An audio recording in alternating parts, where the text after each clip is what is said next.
Indian హిస్టరీలో one of the important areas చూద్దాం. So Indian హిస్టరీలో ఒకటి సింధు నాగరికత అని చెప్పేసి అన్నాం. సింధు నాగరికత తర్వాత వేదకాలపు నాగరికత, తొలి వేద మలివేద కాలపు నాగరికతలు, తర్వాత 6వ శతాబ్దిలో వెలసిల్లిన జైన బౌద్ధ మతాలు, ఆ తర్వాత మగధ సామ్రాజ్య విజృంభణ, మౌర్య సామ్రాజ్యం, మౌర్యుల కాలం నాటి సాంఘిక ఆర్థిక పరిస్థితులు, అశోక ధర్మ ఏ రకంగా విభిన్నమైనది బౌద్ధ ధర్మం అనేది, అదేవిధంగా గుప్తుల కాలం, సంగమ యుగం, తర్వాత హర్షవర్ధన, ఇవన్నీ టాపిక్స్ ఇందులో ఉన్నాయి మనకు. ఇందులో మొదటగా మరి చూసినట్లయితే so first and foremost question number 1, Sindhu నాగరికత కాలం నాటి సింధు నాగరికత, ఈ సింధు నాగరికత కాలం నాటి సాంఘిక పరిస్థితులు, అదే రకంగా ఆర్థిక మత విషయాల గురించి రాయండి అని అడగవచ్చు. మత విషయాల గురించి రాయండి అని చెప్పేసి అడగవచ్చు. మత విషయాల గురించి రాయండి, దట్స్ వన్. లేదా సింధు నాగరికత పతనానికి గల కారణాలు కూడా అడగవచ్చు. పతనానికి గల కారణాలు అని చెప్పేసి దట్స్ వన్ క్వశ్చన్. లేదా సింధు నాగరికత పట్టణ నాగరికత ఎట్లు, సింధు నాగరికత పట్టణ నాగరికత ఎట్లో వివరించండి అని చెప్పేసి అడగవచ్చు. ఇలా ఈ క్వశ్చన్స్ అన్నీ అడగడానికి అవకాశం ఉంది. సో దీంట్లో అని చెప్పేసి అని అన్నాం. సో ఇండస్ వ్యాలీ సివిలైజేషన్లో ఇవన్నీ కూడా అడగడానికి అవకాశం ఉంది. మరి ఫస్ట్ మనం ఏ క్వశ్చన్ రాసినప్పటికీ కూడా ఇంట్రడక్షన్ రాయాలి, తర్వాత బాడీ రాయాలి, తర్వాత ఏదైనా ఇవి ఉంటే వేయాలి, తర్వాత కన్క్లూజన్ రాయాలి. ఓకే, ఇలా మరి చూస్తే ఫస్ట్ ఇంట్రడక్షన్ అనేది మరి చూసినట్లయితే భారతదేశంలో వెలసిల్లిన ఉదాత్తమైన నాగరికత ఈ సింధు నాగరికత. భారతదేశంలో వెలసిల్లిన ఒక ఉదాత్తమైన నాగరికత సింధు నాగరికత. 1921కి పూర్వం భారతదేశంలో నాగరికత ఆర్యులతో ప్రారంభమైందని విశ్వసించారు. అయితే 1921లో జరిగిన త్రవ్వకాలలో ఈ త్రవ్వకాల వల్ల భారతదేశానికి కూడా ఒక ఉన్నతమైన నాగరికత ఉంది అనే విషయం తెలియడం జరిగింది. ఈ నాగరికతకు త్రవ్వకాలు సర్ జాన్ మార్షల్ ఆధ్వర్యంలో జరిగాయి. ఎవరి ఆధ్వర్యంలో? సర్ జాన్ మార్షల్ ఆధ్వర్యంలో త్రవ్వకాలు జరగడం జరిగింది. సర్ జాన్ మార్షల్ ఆధ్వర్యంలో త్రవ్వకాలు జరిగిన తర్వాత భారతదేశానికి ఒక ఉదాత్తమైన నాగరికత ఉంది అనే విషయం తెలుస్తుంది అని చెప్పేసి అన్నాం. ఈ నాగరికతకు సింధు నాగరికత అని, ఈ నాగరికతకే హరప్పా నాగరికత అని, ఈ నాగరికతకే కాంస్య యుగపు నాగరికత అని, లేదా భారతదేశంలో ప్రాచీనమైనది కాబట్టి మూల భారతీయ నాగరికత అని ఈ పేర్లన్నీ ఉన్నట్లుగా తెలుస్తుంది. ఈ నేమ్స్ అన్నీ కూడా సో మనం రాస్తాయి, మంచిదే. దీనికి సింధు నాగరికతకు హరప్పా నాగరికత అని, కాంస్యయుగపు నాగరికత అని, మూల భారతీయ నాగరికత అని ఈ పేర్లన్నీ ఉన్నట్లుగా తెలుస్తుంది. దీని కాలం according to C14 carbon dating method అని అన్నాం. 2300 BC టు 1750 BC వరకు ఈ నాగరికత వెలసిల్లి ఉన్నట్లుగా తెలుస్తుంది. ఈ నాగరికత కాలం ఏది అంటే సో దేస్ 2300 BC టు 1750 క్రీస్తుపూర్వం 2300 నుంచి 1700 BC వరకు ఇది వ్యాపించి ఉంది అన్నాం. దీని మొత్తం వైశాల్యం 12,99,600 చదరపు కిలోమీటర్లు. సో దేస్ మొత్తం వైశాల్యం ఎంత అంటే సో 12,99,600 చదరపు కిలోమీటర్లు అని చెప్పేసి అని అన్నాం. ఓకే, సో ఇలా మరి ఉన్నట్లుగా తెలుస్తుంది అని చెప్పేసి అన్నాం. ఓకే, ఈ నాగరికత త్రవ్వకాలకు నాయకత్వం వహించింది సర్ జాన్ మార్షల్. ఎప్పుడు? 1921.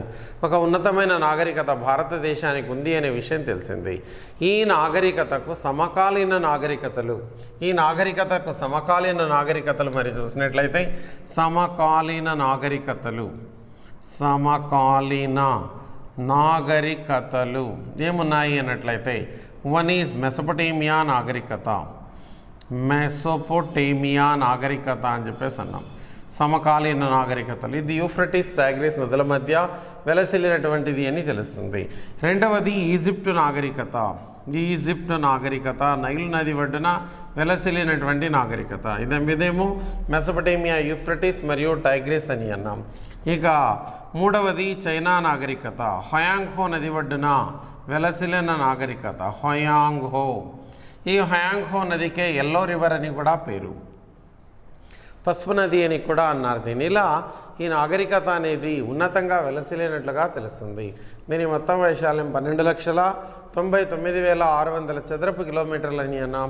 సమకాలీన నాగరికతలు మెసొపొటేమియా నాగరికత, ఈజిప్టు నాగరికత, చైనా నాగరికత. ఇలా ఇవన్నీ దీన్నంతా కూడా మరి ఇంట్రడక్షన్లో రాయాల్సి ఉంటుంది. భారతదేశంలో వెలసిలిన ఒక ఉన్నతమైన ఉదాత్తమైన నాగరికత సింధు నాగరికత. సింధు నది పరివాహక ప్రాంతంలో త్రవ్వకాలలో అనేక ప్రాంతాలు బయల్పడడం వల్ల దీనికి సింధు నాగరికత అని, హరప్పా పట్టణం మొదటగా బయలుపడినందున హరప్పా నాగరికత అని, కంచును ఉపయోగించడం వల్ల ఎక్కువగా కాంస్యయుగపు నాగరికత అని, భారతదేశంలో ప్రాచీనమైనది కాబట్టి మూల భారతీయ నాగరికత అని ఈ పేర్లన్నీ ఉన్నాయని చెప్పేసి అన్నాం. దీని కాలం క్రీస్తుపురం 2300 నుంచి 1750 వరకు అని చెప్పేసి అన్నాం. కానీ సర్ జాన్ మార్షల్ ఏమని అన్నారంటే 3250 BC టు 2750 ఉండవచ్చు అన్నారు. మరికొంతమంది ఏమన్నారు, ఈ కాలాన్ని క్రీస్తుపూర్వం 3000 నుంచి క్రీస్తుపూర్వం 1700 వరకు ఉండవచ్చు అని చెప్పేసి అభిప్రాయాన్ని వ్యక్తం చేశారు. కానీ కార్బన్ డేటింగ్ పద్ధతి ద్వారా వచ్చింది మాత్రం ఇది అని చెప్పేసి తెలుస్తుంది. ఇలా ఇదంతా కూడా మనం ఇంట్రడక్షన్లో రాయడం అనేది జరుగుతుంది. ఆ తర్వాత మరి చూసినట్లయితే సాంఘిక పరిస్థితులు ఎలా ఉన్నాయి సమాజంలో అని చెప్పేసి అన్నాం. సాంఘిక పరిస్థితులు సింధు నాగరికత మరి పట్టణ నాగరికత అని అన్నాం. సామాజిక పరిస్థితులు ఎలా ఉన్నాయి, సామాజిక పరిస్థితులు లేదా సాంఘిక పరిస్థితులు. ఈ సాంఘిక పరిస్థితులు గాన చూసినట్లయితే సమాజంలో ఎటువంటి విధానాలు ఉన్నాయి. ఈ సింధు నాగరికత ఇది పట్టణ నాగరికత, పట్టణ నాగరికత అని చెప్పేసి అన్నాం. దీన్ని ఇట్స్ అర్బన్ సివిలైజేషన్ అని అన్నారు, పట్టణ నాగరికత.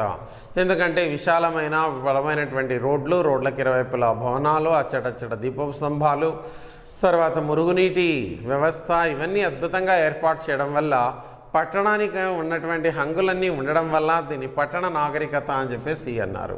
ఇది పట్టణ నాగరికత. వీరిది మాతృస్వామ్య వ్యవస్థ, వీరిది ఈ మాతృస్వామ్య వ్యవస్థ అని చెప్పేసి అన్నారు. కానీ కొంతమంది ఏమో పితృస్వామ్య వ్యవస్థ అయి ఉండవచ్చు, అమ్మ తల్లిని పూజించినప్పటికీ కూడా వీరిది పితృస్వామ్య అయి ఉండవచ్చు అని అభిప్రాయం పడ్డారు. కానీ అనేక మంది చెప్పింది వీరిది మాతృస్వామ్య వ్యవస్థ అని చెప్పేసి అన్నారు. వీరి కాలంలో వర్ణ వ్యవస్థ, కుల వ్యవస్థ లేవు. చాతుర్వర్ణ వ్యవస్థ, వర్ణ వ్యవస్థ కానీ అదే రకంగా కుల వ్యవస్థ కానీ కనిపించలేదు. కుల వ్యవస్థ, వర్ణ వ్యవస్థ, కుల వ్యవస్థ ఇవి కనిపించలేదు. వృత్తిని బట్టి అనేక వర్గాల వారు సమాజంలో కనిపించడం జరిగింది. వృత్తిని బట్టి అనేక వర్గాల వారు సమాజంలో కనిపించారు. ముఖ్యంగా మరి పాలకులు ఉన్నట్లుగా తెలుస్తుంది. ధనవంతులనే వాళ్ళు ఉన్నారు, ధనవంతులు అంటే ఆటోమేటిక్గా పేదవాళ్ళు కూడా నివసించినట్లుగా తెలుస్తుంది. పేదవారు అని చెప్పేసి అన్నాం. పాలకులు ఉన్నారు, ధనవంతులు ఉన్నారు, అదే రకంగా పేదవారు ఉన్నారు. అనేక రకాల చేతి వృత్తులు వారు ఉన్నట్లుగా చేతి వృత్తుల వారు ఉన్నట్లుగా తెలుస్తుంది అని చెప్పేసి అన్నాం. ఇలా సమాజంలో గాన మనం చూసినట్లయితే అనేక రకాలుగా, అంటే ఈనాడున్న బ్రాహ్మణ, క్షత్రియ, వైశ్య, శూద్ర ఇవన్నీ ఏవి కనిపించలేదు అని చెప్పేసి తెలుస్తుంది. అత్యధిక భాగంగా మరి చూసినట్లయితే చేతి వృత్తుల వాళ్ళు ఎక్కువగా ఉన్నారు. ఉన్నితో చేసిన వస్త్రాలు వీళ్ళు ధరించారు అని చెప్పేసి అన్నాం. వీళ్ళకి అద్దము, దువ్వెన ఇవన్నీ కూడా అలంకరణ సామాగ్రి అంతా కూడా తెలుసు అని అన్నారు. వీళ్ళకు చదరంగము, నృత్యము లేదా నాట్యం, చదరంగం, వేట వంటి వాటిని వీళ్ళు తెలిసినట్లుగా తెలుసు. వీరికి చదరంగము, అదే రకంగా నాట్యము, వేట మొదలైనవన్నీ కూడా వీళ్ళకు తెలుసు అని చెప్పేసి అన్నాం. సో ఈ విధంగా మరి త్రవ్వకాల్లో బయలుపడిన ఆధారాలు బట్టే ఇదంతా కూడా చెప్పడం అనేది జరుగుతుంది అని చెప్పేసి అన్నాం. వీరికి తమను తాము రక్షించుకునే ఆయుధాలు తెలియవు. తమను తాము రక్షించుకునే ఆయుధాలైనటువంటి కవచము, డాలు, శిరస్త్రాణం మొదలైనవి తెలియవు. శత్రువులను చంపే ఆయుధాలన్నీ తెలిసినట్లుగా తెలుస్తుంది. శత్రువులను చంపే ఆయుధాలైన బాకులు, బడిసెలు, కత్తులు, ఈటెలు మొదలైనవన్నీ కూడా వీళ్ళకు తెలుసు అని చెప్పేసి అన్నాం. ఇక మరి చూసినట్లయితే ఇవన్నీ కూడా తెలుసు అని చెప్పేసి పేర్కొనడం అనేది జరిగింది అని చెప్పేసి అన్నాం. That's one of the important things అని. మరి వీళ్ళు ఏ జాతికి చెందిన వాళ్ళు అంటే ఒకే జాతి అని అయితే చెప్పలేదు. వీరు ప్రోటో ఆస్ట్రలాయిడ్ జాతికి చెంది ఉండవచ్చని, ప్రోటో ఆస్ట్రలాయిడ్ జాతికి చెంది ఉండవచ్చని, ప్రోటో ఆస్ట్రలాయిడ్ అనే జాతికి వీళ్ళు చెంది ఉండవచ్చని, లేదా మెడిటరేనియన్ జాతికి చెంది ఉండవచ్చని, ఈ మెడిటరేనియన్ అనే జాతికి చెంది ఉండవచ్చని, లేదా నీగ్రాయిడ్ జాతికి చెంది ఉండవచ్చని, లేదా ద్రవిడియన్ జాతికి కూడా చెంది ఉండవచ్చని, ద్రవిడియన్ ఇలా ద్రావిడ జాతికి కూడా చెంది ఉండవచ్చని భిన్నమైన అభిప్రాయాలను పేర్కొనడం అనేది జరిగిందన్నాం. ఎగ్జాక్ట్గా అయితే చెప్పలేదు. ఇలా సంఘంలో మరి చూసినట్లయితే ఇవన్నీ కూడా అని చెప్పేసి అన్నాం. సంఘంలో మరి ఆనాడు కుల వ్యవస్థ ఇవన్నీ కూడా కనిపించలేదు అని చెప్పేసి అన్నాం. ఓకే, సింధు ప్రజలు అలంకార ప్రియత్వంలో ఈనాటి స్త్రీలకు ఏమాత్రం తీసిపోరు అని చెప్పేసి తెలుస్తుంది. ఇక చదరంగము ఇవన్నీ కూడా సీత పందాలు, జూదం, సంగీతం, నాట్యం ఇవన్నీ ఉన్నట్లుగా తెలుస్తుంది అని చెప్పేసి అన్నాం. వీరి లిపి చిత్రలిపి లేదా బొమ్మల లిపి లేదా సర్పలేఖనం. ఓకే, వీళ్ళ లిపి మరి చూసినట్లయితే వీళ్ళ లిపిని ఏమని అన్నాం? లిపి, చిత్రలిపి లేదా బొమ్మల లిపి, చిత్రలిపి అని, లేదా దీనికే బొమ్మల లిపి అని, లేదా దీనికే సర్పలేఖనము అని పిలిచారు. సర్పలేఖనము అని చెప్పేసి అని అన్నారు. ఇలా మరి ఇదంతా కూడా ఉన్నట్లుగా తెలుస్తుంది. సాంఘిక పరిస్థితుల్లో ఈ అంశాలన్నీ కూడా మనం ప్రస్ఫుటంగా రాయాల్సి ఉంటుంది. సంఘంలో ఎటువంటి విధానాలు ఉన్నాయని చెప్పేసి అన్నాం. స్త్రీలకు ఉన్నతమైన పరిస్థితి ఉంది అని చెప్పేసి అన్నాం. ఎందువల్ల అన్నట్లయితే అదే అమ్మ తల్లిని పూజించినట్లుగా తెలుస్తుంది. అమ్మ తల్లి ఉన్నటువంటి ఒక డాల్ ఎక్కడ బయలుపడింది అన్నట్లయితే హరప్పాలో బయలుపడినట్లుగా తెలుస్తుంది. ఉదరం నుండి ఒక చెట్టు పెరిగినట్లుగా ఉన్నటువంటి బొమ్మ బయలుపడినట్లుగా తెలుస్తుంది అని చెప్పేసి అని అన్నాం. స్టాచ్యూ అని అన్నాం. దిస్ ఎస్పెషలీ హరప్పాలో బయలుపడడం జరిగింది. దీన్ని బట్టి గాన మనం చూసినట్లయితే స్త్రీలకు మంచి ఆదరణ ఉంది అని చెప్పేసి అని అన్నారు. అమ్మ తల్లిని పూజించినట్లుగా తెలుస్తుంది అని చెప్పేసి కూడా అన్నాం. ఇలా సాంఘంలో మరి చూసినట్లయితే సాంఘిక పరిస్థితులు ఇవన్నీ కూడా ఉన్నాయని చెప్పేసి తెలుస్తుంది. ధనవంతులు అదే రకంగా పేదవాళ్ళు. ధనవంతులేమో పెద్ద పెద్ద భవంతుల్లో నివసించినట్లయితే పేదవాళ్ళేమో చిన్న చిన్న దాంట్లో నివసించినట్లుగా తెలుస్తుంది. సాంఘిక పరిస్థితులు మెరుగుగా ఉన్నట్లుగా తెలుస్తుంది అని చెప్పేసి అని అన్నాం. వీళ్ళ కాలంలో మరి సంఘంలో నెలకొన్న పరిస్థితులు ఇవన్నీ కూడా రాయాలి. రెండవది మరి చూసినట్టయితే ఆర్థికపరమైనటువంటి పరిస్థితులు. రెండవది వీళ్ళ కాలం నాటి ఆర్థిక పరిస్థితులు అని అన్నాం. ఆర్థిక పరిస్థితులు. ఈ ఆర్థిక పరిస్థితుల్లో మరి చూసినట్లయితే ముఖ్య వృత్తి వ్యవసాయం అయినప్పటికీ కూడా మొదటి స్థానాన్ని వర్తక వ్యాపారాలకు ఇచ్చారు. ఈ వర్తక వ్యాపారాలకు మొదటి స్థానాన్ని, రెండవ స్థానాన్ని వ్యవసాయానికి ఇచ్చినట్లుగా తెలుస్తుంది. వ్యవసాయానికి ఇవ్వడం అనేది జరిగింది. వ్యవసాయంలో మరి అన్ని రకాలుగా ఫస్ట్ వర్తక వ్యాపారాలు మరి వీళ్ళు ఈజిప్టు, చైనా, అదే రకంగా మెసొపొటేమియా దేశాలతో వర్తక వ్యాపారాలు చేశారు. ఈ హరప్పా పట్టణం, అదే రకంగా మెసొపొటేమియా, ఈ మెసొపొటేమియా నాగరికత అని చెప్పేసి అన్నాం. ఇరాక్. ఈ మెసొపొటేమియాల మధ్య డిల్మన్ మరియు మకన్, వన్ ఈజ్ డిల్మన్ అని అన్నాం, వన్ ఈజ్ మకన్ అని చెప్పేసి అన్నాం. ఈ రెండు వర్తక కేంద్రాలు బయలుపడినట్లుగా తెలుస్తుంది. ముఖ్యంగా వీళ్ళ యొక్క సీల్స్, ముద్రలు ఇక్కడ బయలుపడ్డాయి. మెసొపొటేమియా ముద్రలు బయలుపడినట్లుగా తెలుస్తుంది. అదే రకంగా మరి చూస్తే హరప్పా ముద్రలు కూడా ఇక్కడ బయలుపడ్డాయి. ముద్రలు వేటితో తయారు చేశారు? స్టియటైట్ అని అన్నాం. స్టియటైట్ అంటే మెత్తని రాయి. ఈ మెత్తని రాయితో తయారు చేసినటువంటి ఈ సీల్స్ బయలుపడినట్లుగా తెలుస్తుంది. ఇలా వర్తక వ్యాపారాలకు ఎక్కువగా వీళ్ళు ఇక్కా అనేటటువంటి బండిని ఉపయోగించినట్లుగా తెలుస్తుంది. ఇక్కా అనేటటువంటి బండిని ఉపయోగించినట్లుగా తెలుస్తుంది. వస్తువులను ఇతర ప్రాంతాలకు ఎక్కడైనా తరలించడానికి అని చెప్పేసి అని అన్నాం. ఇలా ఇదంతా. ఇక వీళ్ళ ఎగుమతులు ఏంటి? ముత్యపు చిప్పలు, టెర్రకొట్టా వస్తువులు, నెమళ్ళు, కోతులు, వీటన్నిటినీ కూడా ఎగుమతులు చేసినట్లుగా తెలుస్తుంది. ఎగుమతుల్లో ముత్యపు చిప్పలు, టెర్రకొట్టాతో తయారు చేసిన వస్తువులు, నెమళ్ళు, కోతులు ఇవన్నీ కూడా ఎగుమతి చేశారు. ఇక దిగుమతులు చూస్తే బంగారం, వెండి, రాగి, తగరం ఇవన్నీ కూడా దిగుమతి చేసుకున్నారు. బంగారము, వెండి. బంగారం దక్షిణ భారతదేశం నుంచి దిగుమతి చేసుకున్నట్లుగా తెలుస్తుంది. మరి దక్షిణ భారతంలో ఎవరున్నారంటే బహుశా ద్రావిడులు ఉండి ఉండవచ్చు అన్నారు, కానీ ఆథెంటిసిటీ అయితే లేదు. ఉన్నారా లేదా అనే దీన్ని అయితే సరిగ్గా చెప్పలేదు. వెండిని ఆఫ్ఘనిస్తాన్ నుంచి వీళ్ళు దిగుమతి చేసుకున్నట్లుగా తెలుస్తుంది అని చెప్పేసి అన్నాం. రాగిని బెలూచిస్తాన్, సో పాకిస్తాన్లో లాస్ట్ ఉన్నటువంటిది వెస్ట్రన్ సైడ్లో ఉన్నటువంటిది బెలూచిస్తాన్ అని చెప్పేసి అన్నాం. ఈ బెలూచిస్తాన్ నుండి దిగుమతి చేసుకున్నట్లుగా తెలుస్తుంది. ఆ తర్వాత మరి తగరంను బీహార్ నుంచి వీళ్ళు దిగుమతి చేసుకున్నారు. ఈ తగరంను బీహార్ నుంచి వీళ్ళు దిగుమతి చేసుకున్నట్లుగా తెలుస్తుంది. ఇలా ఎగుమతులు దిగుమతులు ఉన్నాయని చెప్పేసి that's one of the important points అని అన్నాం. వీళ్ళ ఎగుమతులు ఏంటి? దిగుమతులు. రెండవ స్థానాన్ని మరి వ్యవసాయానికి ఇచ్చారు. వీరు నవంబర్ మాసంలో విత్తనాలు వేసి ఏప్రిల్ మాసంలో కోత కోసినట్లుగా తెలుస్తుంది.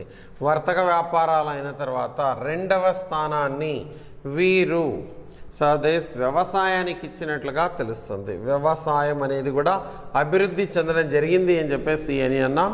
సో వీళ్ళు వ్యవసాయానికి అభివృద్ధి అంటే వ్యవసాయానికి కూడా ప్రాధాన్యతనివ్వడం జరిగింది. వ్యవసాయం ఏప్రిల్ మాసంలో నవంబర్ మాసంలో పంట వేసేవాళ్ళు, ఏప్రిల్ మాసంలో పంట కోసేవాళ్ళు. సో సోయింగ్ సీజన్ ఏమో నవంబర్ అయితే హార్వెస్టింగ్ సీజన్ ఏప్రిల్ అని అన్నాం. నవంబర్ మాసంలో పంట వేసి సో ఏప్రిల్ లేదా మే మాసంలో పంట కోసినట్లుగా తెలుస్తుంది. గోధుమ, బార్లీ, నువ్వులు, పత్తి ఇవన్నీ పండించారు వీళ్ళు. ఎక్కువగా పండించినటువంటి పంటలు మరి చూసినట్లయితే గోధుమ, అదే రకంగా బార్లీ, తర్వాత వరి అనేది కూడా ఉంది, కానీ తక్కువ సంఖ్యలో ఉన్నట్లుగా తెలుస్తుంది అని చెప్పేసి అన్నాం. నువ్వులు, పత్తి ఇవన్నీ కూడా ఎక్కువగా పండించినట్లుగా తెలుస్తుంది అని చెప్పేసి అన్నాం. వీళ్ళ యొక్క స్టాపుల్ ఫుడ్ గోధుమ, బార్లీ ఎక్కువగా ఉపయోగించడం జరిగింది అని చెప్పేసి అన్నాం. ఇక చూస్తే ముఖ్యమైన ఫలాలు అరటి, ఖర్జూరం, నిమ్మ, దానిమ్మ ఇవన్నీ ఉన్నాయి వీళ్ళ కాలంలో. మరి చూస్తే అరటి అనేది ఖర్జూరం, నిమ్మ, దానిమ్మ మొదలైనవన్నీ వీళ్ళకు తెలుసు అని చెప్పేసి అని అన్నాం. ఇలా సో మరి స్వదేశ్ ఇదంతా కూడా వీళ్ళ కాలంలో ఉంది అని చెప్పేసి అని అన్నాం.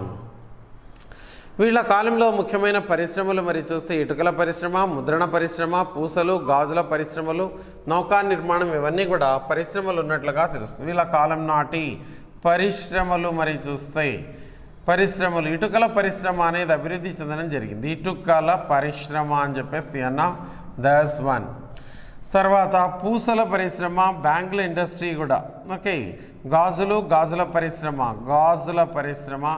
పూసల పరిశ్రమ, నౌకా నిర్మాణ పరిశ్రమ ఇవన్నీ కూడా మరి అభివృద్ధి చెందినట్లుగా తెలుస్తుంది ఈ కాలంలో అని చెప్పేసి అన్నాం. ముద్రణ పరిశ్రమ, ఇవన్నీ టెర్రకొట్టాతో తయారు చేసినటువంటి ఇవన్నీ కూడా సీల్స్ అని చెప్పి అదే స్టేటాయిడ్తో తయారు చేసిన సీల్స్ అని అన్నాం.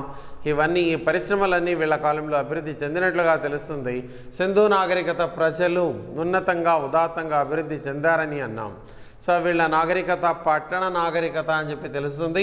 మరి అరటి, ఖర్జూరం, నిమ్మ, దానిమ్మ ఇవన్నీ వీళ్ళకి తెలుసు. పరిశ్రమలు చూస్తే ఇటుకల పరిశ్రమ ఉంది, గాజులు, పూసలు, నౌకా నిర్మాణం.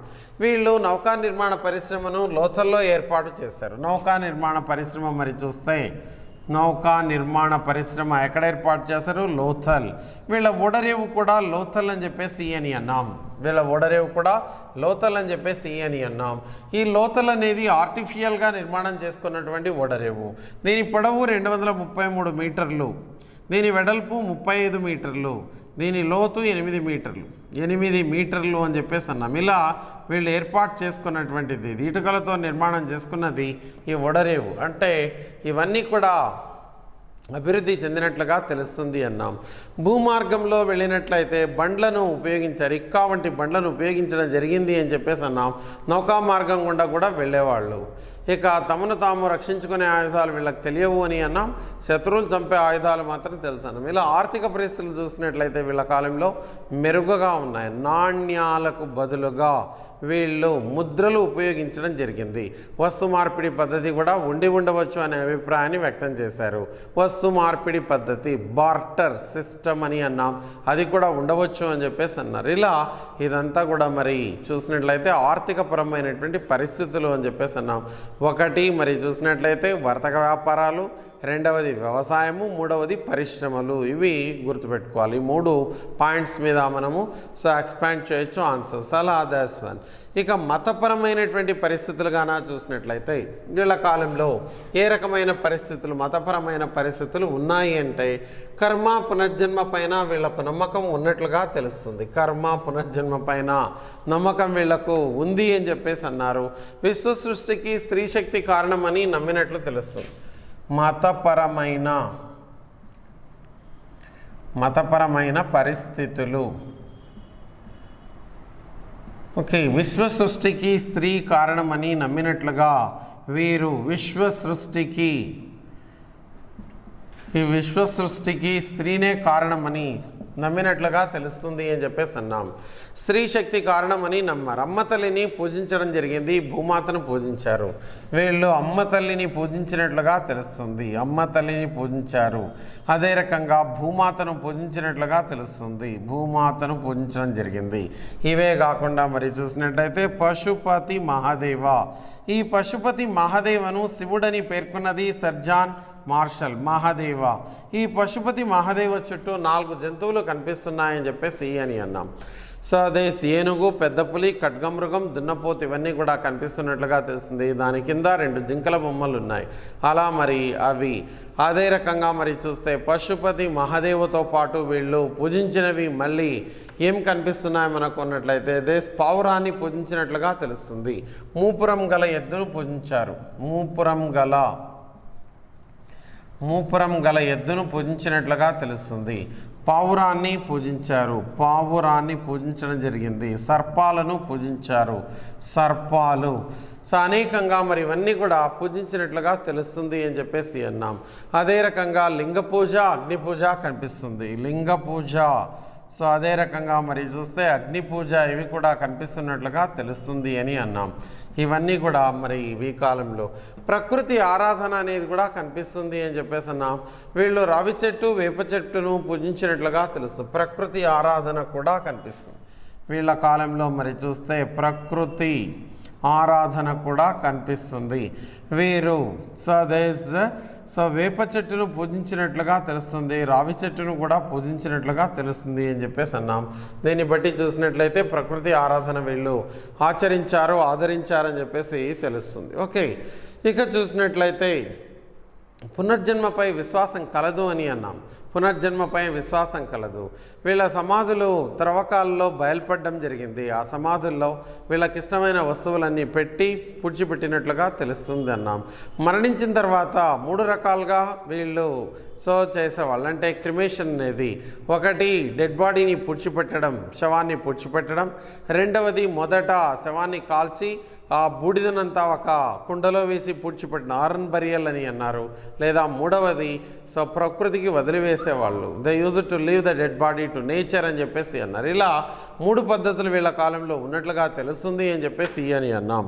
సో ఈ 3 పద్ధతులు ఉన్నట్లుగా తెలుస్తుంది వీళ్ళ కాలంలో. That is one of the things అని చెప్పేసి అన్నాం. ఇలా వీళ్ళ కాలంలో మరి చూసినట్లయితే ప్రకృతికి వదిలివేసేవారు అని చెప్పేసి అన్నాం. ఈ విధంగా సింధు ప్రజలు మరి ఉన్నతంగా ఉదాత్తంగా అభివృద్ధి చెందడం జరిగింది.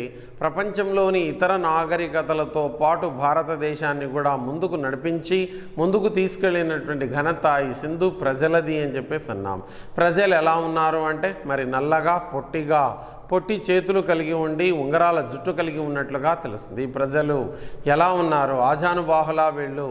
సో దేస్ అని అంటే ఆజానుబాహులు కాదు వీళ్ళు. నల్లగా, పొట్టిగా, ఓకే, ఉంగరాల జుట్టు కలిగి పొట్టి చేతులు కలిగి ఉన్నట్లుగా తెలుస్తుంది అని చెప్పేసి అని అన్నాం. ఇలా ఇదంతా అందుకే వీళ్ళు ఏ జాతి అంటే నీగ్రాయిడ్ జాతి అయి ఉండవచ్చని, లేదా మెడిటరేనియన్ లేదా ఇతర జాతులకు చెంది ఉండవచ్చు అని చెప్పేసి అభిప్రాయాన్ని వ్యక్తం చేయడం అనేది జరిగింది. ఇలా సామాజిక పరిస్థితులు, ఆర్థిక పరిస్థితులు, మత పరిస్థితులు చూసి ఒకవేళ ఎగ్జామినేషన్లో ఈ సింధు నాగరికత పతనానికి గల కారణాలు ఏంటి అని అడగవచ్చు. కనీసం దాంట్లో ఒక 3-4 పాయింట్స్ అన్న మనం రాయాల్సి రాయాల్సి ఉంటుంది. పతనానికి గల కారణాలు ఏమిటి అన్నట్లయితే, ఒకటి రాబర్ట్ రైక్స్ ఈ సింధు నాగరికత పతనానికి గల కారణాలు. ఈ పతనానికి గల కారణాలు అని అన్నప్పుడు మొదటిది రాబర్ట్ రైక్స్ అని అన్నాం. ఫస్ట్ వన్ రాబర్ట్ రైక్స్ అభిప్రాయం ప్రకారం ప్రకృతి వైపరీత్యాల వల్ల అని చెప్పేసి అన్నాం. ఈ ప్రకృతి వైపరీత్యాలు ప్రకృతి యాక్ట్ ఆఫ్ గాడ్ అని అంటున్నాం. ప్రకృతి వైపరీత్యాల వల్ల ఇది అంతమై ఉండవచ్చని, ముఖ్యంగా వరదల వల్ల ఇది నాశనం అయి ఉండవచ్చు అని చెప్పేసి అభిప్రాయాన్ని, వరదలు కావచ్చు లేదా భూకంపాలు ఇటువంటి వాటి వల్ల అన్నాం. అయితే భూకంపాలు వచ్చినట్లయితే మనుషులు బతకడానికి అవకాశం అనేది ఉంటుంది. వరదలు వస్తే పూర్తిగా మనిషి ఏ ఒక్కడు బతకడానికి అవకాశం అనేది ఉండదు. అందువల్ల ఎక్కువగా వరదల వల్ల ఇది అంతమైంది అని చెప్పేసి అభిప్రాయాన్ని వ్యక్తం చేసినట్లుగా తెలుస్తుంది Robert racks. Act of God అని అంటాం. It is not possible to stop this act of God. ఈ భూకంపాలు, వరదలు ఇటువంటివి ఎంత ఉన్నప్పటికీ కూడా వీటిని ఆపే శక్తి అనేది లేదు. అలా ఇది చెప్పింది ఎవరు? రాబర్ట్ రైక్స్ అని అన్నాం. ఇక మార్టిమర్ వీలర్ అని చెప్పేసి అన్నాం. మార్టిమర్ వీలర్ అభిప్రాయం ప్రకారం ఆర్యుల దండయాత్రల వల్ల ఇది అంతమై ఉండవచ్చు అని అన్నారు. ఆర్యుల దండయాత్ర, కానీ దీనిని అంగీకరించలేదు. ఎందుకంటే ఈ నాగరికత అంతమైంది 1750 బీసీలో. ఈ నాగరికత అంతమైతే ఆర్యులు భారతదేశానికి వచ్చింది 1500 బీసీ. ఈ మధ్యలో 250 సంవత్సరాల గ్యాప్ అనేది కనిపిస్తుంది. అందువల్ల దీన్ని విశ్వసించలేదు చాలామంది. దీన్ని మార్టిమర్ వీలర్ చెప్పిన ఆర్యుల దండయాత్ర అయి ఉండవచ్చు అంటే దీన్ని విశ్వసించలేదు అని చెప్పేసి అన్నాం. ఇక మరి చూసినట్లయితే డిడి కోశాంబి అని చెప్పేసి అని అన్నాం. డిడి కోశాంబి అభిప్రాయం ప్రకారం వాతావరణంలో వచ్చిన మార్పులు. డిడి కోశాంబి అభిప్రాయం ప్రకారం మరి చూసినట్లయితే వాతావరణంలో వచ్చిన మార్పులు అని చెప్పేసి అని అన్నాం. వాతావరణంలో వచ్చిన మార్పులు ఏమిటి అంటే అత్యధిక ఉష్ణోగ్రత అయి ఉండవచ్చు లేదా అత్యల్ప ఉష్ణోగ్రత అయి ఉండవచ్చు అన్నారు. కానీ ఇది కూడా చాలామంది అంగీకరించలేదు. ఎందుకంటే ఒకే రోజులో అత్యధిక ఉష్ణోగ్రత, అత్యల్ప ఉష్ణోగ్రత ఇదంతా ఉండదు కాబట్టి మరి ఇది కూడా కాకపోవచ్చు అని చెప్పేసి అన్నారు. మరికొందరు చూస్తే కరువు కాటకాల వల్ల ఇది అంతము అయి ఉండవచ్చు. ఈ కరువు కాటకాలు అయి ఉండవచ్చు అన్నారు. నదులు ప్రవహించే దిశను మార్చుకొని ఉండవచ్చు. అందువల్లనే వీళ్ళకు కరువు కాటకాలు వచ్చి ఉంటాయనే అభిప్రాయాన్ని వ్యక్తం చేయడం జరిగింది. మరికొందరు అల్ట్రావైలెట్ రేస్ అని అన్నారు. యూవీ రేస్ అని చెప్పేసి పేర్కొన్నట్లుగా తెలుస్తుంది. అల్ట్రావైలెట్ రేస్ అని అతిలో నీలలోహిత కిరణాలు పడి ఆ రకంగా మరి ఇది అయి ఉండవచ్చు అని చెప్పేసి పేర్కొన్నట్లుగా తెలుస్తుంది. ఇలా అనేక రకాలుగా మరి పేర్కొని ఉన్నారు కారణాలు. కానీ ముఖ్యంగా ఈ మూడు మాత్రం రాయాల్సి ఉండవు. Robert Raikes, Mortimer Wheeler, DD Kosambi ఇవి ఖచ్చితంగా మనం ఎగ్జామినేషన్లో రాయాల్సి ఉంటుంది కనీసం. ఎందుకంటే 3-4 పాయింట్స్ రాస్తేనే మనకి ఎగ్జామినేషన్లో ఈ క్వశ్చన్ ఎలా అడుగుతాడు? సాంఘిక, ఆర్థిక, మత విషయాలు రాస్తూ పతనానికి గల కారణాలు ఏమిటో రాయండి అని అన్నాడు అనుకో, మరి అటువంటి సందర్భంలో కంపల్సరీగా 3-4 పాయింట్స్ ఈ పతనానికి గల కారణాలు, కరువు కాటకాలు లేదా నదులు దిశను మార్చుకోవడం లేదా సూర్య కిరణాలు, అతి నీలలోహిత కిరణాలు పడడం, దీనివల్ల అంతమైంది అని చెప్పేసి కొంతమంది అభిప్రాయాన్ని వ్యక్తం చేశారని చెప్పేసి అన్నాం. కానీ ఈ పేర్లు మాత్రం గుర్తుపెట్టుకోవాలి. Robert Raikes, Mortimer Wheeler, DD Kosambi పేర్లు మాత్రం గుర్తుపెట్టుకోవాలి. ఇలా ఇదంతా కూడా ఒక క్వశ్చన్ అయితే, రెండవ క్వశ్చన్ సింధు నాగరికత పట్టణ నాగరికత ఎట్లు అని చెప్పేసి అడగడానికి అవకాశం అనేది ఉంది. సింధు నాగరికత సెకండ్ క్వశ్చన్. ఇందులో సింధు నాగరికత అనేది పట్టణ నాగరికత ఎట్లు. సెకండ్ క్వశ్చన్ కింద సింధు నాగరికత పట్టణ నాగరికత అని పిలవడానికి గల కారణాలు ఏమిటి అని చెప్పేసి అడుగుతాడు. సింధు నాగరికతను పట్టణ నాగరికత అని ఎలా అంటారో రాయండి అని చెప్పి అడుగుతూ దీని పతనానికి గల కారణాలు అందులో కూడా అడగవచ్చు. అట్లా పట్టణ నాగరికత అనడానికి గల కారణాలు ఏమిటి అన్న ఇంట్రడక్షన్ అనేది ఫస్ట్ రాయాలి. ఉపోద్ఘాతము అని చెప్పేసి అన్నాం, లేదా ఇంట్రడక్షన్ ఉపోద్ఘాతము. హెడ్డింగ్ రాయకపోయినా కూడా ఉపోద్ఘాతం అనేది ఒకవేళ రాయకపోయినా బిగినింగ్ అయితే ఇంట్రడక్షన్లో రాయాలి. భారతదేశంలో వెలసిల్లినటువంటి ఒక ఉన్నతమైన ఉదాత్తమైన నాగరికత సింధు నాగరికత. 1921లో సర్ జాన్ మార్షల్ ఆధ్వర్యంలో త్రవ్వకాలు జరగడం వల్ల ఈ నాగరికత వెలసిల్లింది అనే విషయం తెలియడం జరిగింది. కానీ అంతకుముందు ఆర్యులతోనే నాగరికత ప్రారంభమైంది అని విశ్వసించారు. దాన్ని పటాపంచలు చేసి భారతదేశానికి కూడా ఒక ఉన్నతమైన నాగరికత ఉంది అనే విషయాన్ని తెలియజేయడం జరిగింది. ఈ నాగరికతకు హరప్పా నాగరికత అని, లేదా దీనికే స్వదేశ్ కాంస్యయుగపు నాగరికత అని, మూల భారతీయ నాగరికత అని వివిధ పేర్లు కలవు. దీనికి నాగరికతకు సమకాలీన నాగరికతలు మెసొపొటేమియా, ఈజిప్టు, చైనా నాగరికతలు అని చెప్పేసి ఈ పాయింట్స్ అన్నీ కూడా ఇంట్రడక్షన్లో రాయాలి. తర్వాత నీకు వీలైతే okay, so if you want right Swades వీలైతే ఇంకా ఈ టైం పీరియడ్ ఇవన్నీ ఖచ్చితంగా రాయాలి. ఓకే, 2300 BC టు 1750 BC వరకు ఈ నాగరికత ఉంది అని కార్బన్ డేటింగ్ మెథడ్ అని చెప్పేసి దాట్స్ వన్ ఆఫ్ ఇంపార్టెంట్. ఇది 2300 to 1750 వరకు ఈ నాగరికత వెలసిల్లి ఉండినట్లుగా తెలుస్తుంది అని అన్నాం. తర్వాత దీని వైశాల్యం 12,99,600 చదరపు కిలోమీటర్లు. దీని యొక్క నాగరికత వైశాల్యం ఎంత అంటే ఇంత అని చెప్పేసి అన్నాం. ఓకే, సో దీనికి మరి చూసినట్లయితే ఉత్తరాన మాండా, చిట్ట చివరి ప్రాంతం మాండా, దక్షిణాన డైమాబాద్, సో దేశ్ పశ్చిమాన మరి చూసినట్లయితే సుత్కా జెండో, తూర్పు వైపున అలంగిర్పూర్ అని అన్నాం. ఇవన్నీ కూడా ఉన్నట్లుగా తెలుస్తుంది. సో మరి ఇంట్రడక్షన్లో రాయాలనుకున్నప్పుడు ఒకవేళ if you want write you can write. Okay, east, west, north, south. నార్త్లో మరి చూస్తే మాండా అని అన్నాం. Manda comes in Jammu and Kashmir. Southern part Daimabad అని అన్నాం. దైమాబాద్, ఈ దైమాబాద్ అనేది మరి మహారాష్ట్రలో ఉన్నట్లుగా తెలుస్తుంది. అలంగిర్పూర్ అనేది యూపీలో ఉన్నటువంటి ప్రాంతం అని అన్నాం, ఉత్తరప్రదేశ్. సుత్కా జెండర్ అని అన్నాం. సుత్కా జెండర్ ఇది బెలూచిస్తాన్లో ఉన్నటువంటి ప్రాంతం అని అన్నాం. ఇలా ఈ నాగరికత అనేది వెలసిల్లినట్లుగా తెలుస్తుంది. ఉత్తరాన చిట్ట చివరి ప్రాంతం మాండా, జమ్మూ అండ్ కాశ్మీర్, దక్షిణాన డైమాబాద్, తూర్పు వైపున అలంగిర్పూర్, పశ్చిమాన సుత్కా జెండర్ ఇవన్నీ ఉన్నట్లుగా తెలుస్తుంది ఈ నాగరికతకు. ఇదంతా ఇంట్రడక్షన్లో రాయాలి. మరి పట్టణ నాగరికత ఎట్లు అని అన్నప్పుడు, ఈ నాగరికత పట్టణ నాగరికత ఎట్లు అన్నప్పుడు సింధు నాగరికత మరి పట్టణ నాగరికత. ఈ నాగరికతకే హరప్పా నాగరికత అని కూడా పిలిచారు. దీన్ని పట్టణ నాగరికత అనడానికి గల కారణాలు విశాలమైన పొడవైన రోడ్లు, పొడవైనటువంటి రోడ్లు అని చెప్పేసి అన్నాం. ఉత్తర దక్షిణాలుగా పెద్ద రోడ్లు ఏర్పాటు చేశారు. ఇలా ఉత్తర దక్షిణాలుగా పెద్ద రోడ్లు, చిన్న రోడ్లు ఏమో తూర్పు పడమరలుగా ఏర్పాటు చేసినట్లుగా తెలుసు. ఉత్తర దక్షిణాలుగా పెద్ద రోడ్లు, అదేవిధంగా తూర్పు పడమరలుగా మరి చూసినట్లయితే చిన్న రోడ్లు ఏర్పాటు చేసినట్లుగా తెలుస్తుంది వీళ్ళు అని చెప్పేసి అన్నాం. ఈ 4 రోడ్ల కూడలిని ఆక్స్ఫర్డ్ సర్కస్ అని పిలిచారు. 4 రోడ్ల కూడలిని ఆక్స్ఫర్డ్ సర్కస్ అని పిలిచినట్లుగా తెలుస్తుంది. లండన్లో ఉన్నటువంటి ఒక సర్కిల్కి ఆ పేరుందని, అదే అలాగే ఉందని, అందుకే దీనికి ఆ పేరున్నట్లుగా తెలుస్తుంది అన్న. విశాలమైన పొడవైన రోడ్లు అన్నాం. గ్రిడ్ పద్ధతి ద్వారా నగర నిర్మాణం. ఈ గ్రిడ్ పద్ధతి ద్వారా నగర నిర్మాణం చేశారు.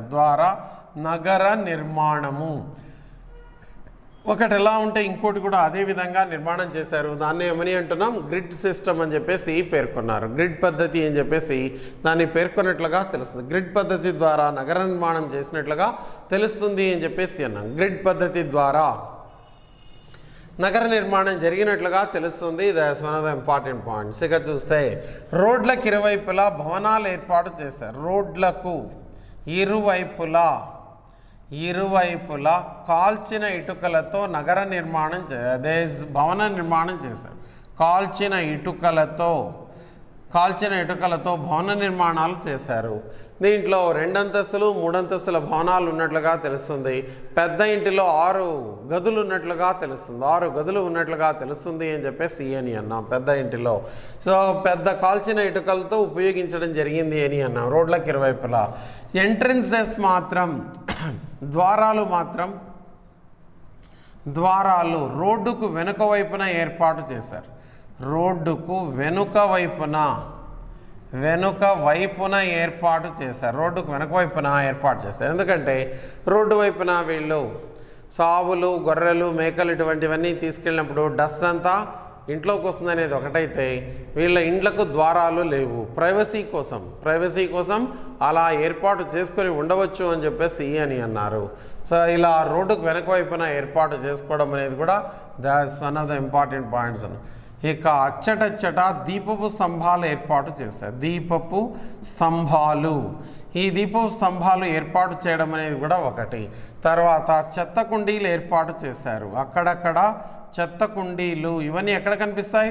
పట్టణ నాగరికత అయితేనే కనిపిస్తాయి, లేదంటే లేదు. ఇక తర్వాత భూగర్భ మురుగునీటి వ్యవస్థ, భూగర్భ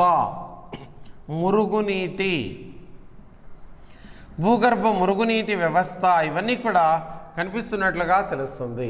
ఇక చూసినట్లయితే వీళ్ళ భూగర్భ మురుగునీటి వ్యవస్థలో అండర్గ్రౌండ్ డ్రైనేజ్ సిస్టమ్ ఇప్పటికి కూడా మన పల్లె ప్రాంతాల్లో కనిపించదు. కానీ ఆనాడే వీళ్ళు భూగర్భ మురుగునీటి వ్యవస్థను అద్భుతంగా ఏర్పాటు చేశారు. టార్టార్, ఇసుక, సున్నపరాయి కలిసిన, సో దాన్ని గ్రైండ్ చేసి ఆ సిమెంట్ వేసినట్లుగా తెలుస్తుంది. ఇప్పుడేమో మనం సిమెంట్ వాడుతున్నాం, వీళ్ళు టార్టార్ అనే దాన్ని దీనికి వాడినట్లుగా తెలుస్తుంది అని చెప్పేసి అన్నాం. ఇవన్నీ మరి చూసినట్లయితే వీళ్ళ నాగరికత పట్టణ నాగరికత అని చెప్పవచ్చు. అదేవిధంగా వీళ్ళకు జాతీయ, అంతర్జాతీయ వ్యాపారం చేశారు. జాతీయ, అదే రకంగా అంతర్జాతీయ, ఈ అంతర్జాతీయ వ్యాపారం చేసినట్లుగా తెలుస్తుంది. జాతీయ వ్యాపారం చేశారు, అంతర్జాతీయ వ్యాపారం కూడా చేయడం అనేది జరిగింది.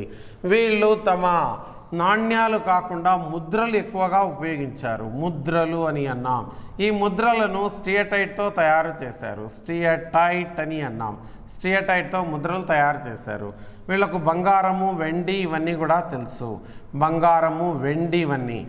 ప్రపంచంలో వెండిని ప్రవేశపెట్టిన మొట్టమొదటి వాళ్ళు సింధు ప్రజలు. ప్రపంచంలో వెండిని మొదటగా ప్రవేశపెట్టిన వాళ్ళు ఎవరంటే సింధు ప్రజలు అని అన్నాం. అలా బంగారం, వెండి ఇవన్నీ తెలుసు. కానీ ఇనుము మాత్రం వీళ్ళకు తెలియదు. జాతీయ, అంతర్జాతీయ వర్తక వ్యాపారాలు చేశారు. ముద్రలు ఉపయోగించడం జరిగింది. స్టియటైట్తో తయారు చేశారు ముద్రలు. బంగారం, వెండి ఇవన్నీ కూడా వీళ్ళకు తెలుసు అని చెప్పేసి అన్నాం. ఇక చూసినట్లయితే వీళ్ళ కాలంలోనే సో దిస్ ఎస్పెషలీ అనేక స్తంభాలు కలిగినటువంటి సభామండపం అనేది బయలుపడడం అనేది జరిగింది. అనేక స్తంభాలు కలిగినటువంటి సభామండపం, అనేక స్తంభాలు కలిగిన సభామండపము, సభామండపము బయలుపడినట్లుగా తెలుస్తుంది అని చెప్పేసి అన్నాం. అనేక స్తంభాలు కలిగినటువంటి సభామండపం అనేది బయలుపడింది. ఇది కూడా మరి వీళ్ళ అసెంబ్లీ హాల్గా పేర్కొన్నట్లుగా తెలుస్తుంది. ఇక వీళ్ళ కాలంలో మొహంజదారోలోనే బయలుపడిన స్నానవాటిక అని చెప్పేసి అన్నాం. గ్రేట్ బాత్ అని అన్నారు. స్నానవాటిక అనేది కూడా వీళ్ళ నిర్మాణాల్లో ఒకటి. ఇక చూస్తే వీళ్ళకు లిపి అనేది తెలుసు. వీళ్ళ లిపి చిత్రలిపి లేదా బొమ్మల లిపి లేదా సర్పలేఖనం అని చెప్పేసి అన్నాం.